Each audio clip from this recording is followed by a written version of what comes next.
Nani anajua venye bibi yake anaoshanga? Nani anajua venye boxer yake huosha?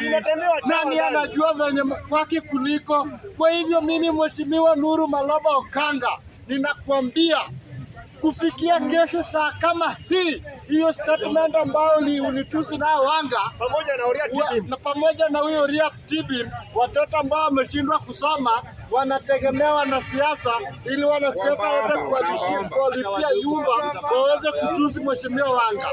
Mimi ninakuomba Mheshimiwa Nuru Maloba Okanga, iwe ya mwisho, na nimekupatia honyo, usijaribu kukanyaga Homa Bay.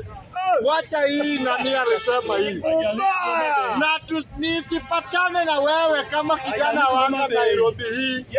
Wewe si ndio ulitukana Wanga? Wacha nipatane na wewe Nairobi hii.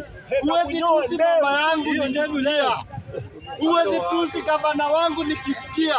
Kwa hivyo Mheshimiwa Okanga, is a straight warning to you. Ukiniona jificha.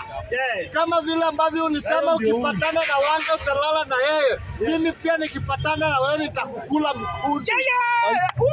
Mimi pia nitakukula mkundu. Heshimu Wanga.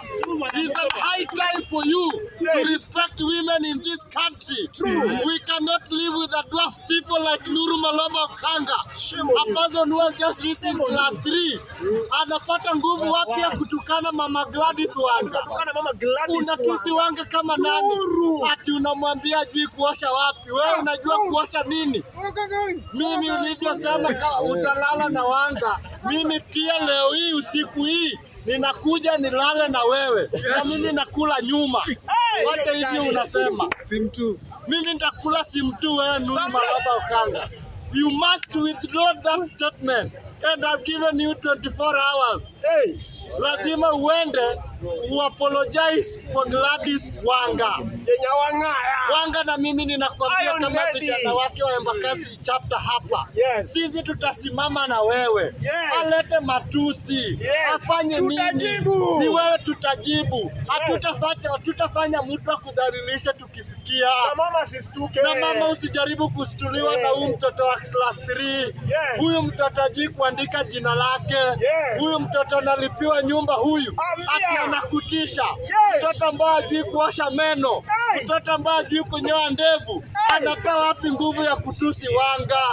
Mimi ninakuambia kuheshimia Wanga. Huyo Nuru Maloba Okanga amekanyaga pabaya. Na ukitaka kujua kwamba Wanga ako na wafuasi, mimi ni mfuasi wake hapa Nairobi. Na nitahakikisha wewe Mheshimiwa Nuru Maloba Okanga nimemalizana na wewe asubuhi na mapema.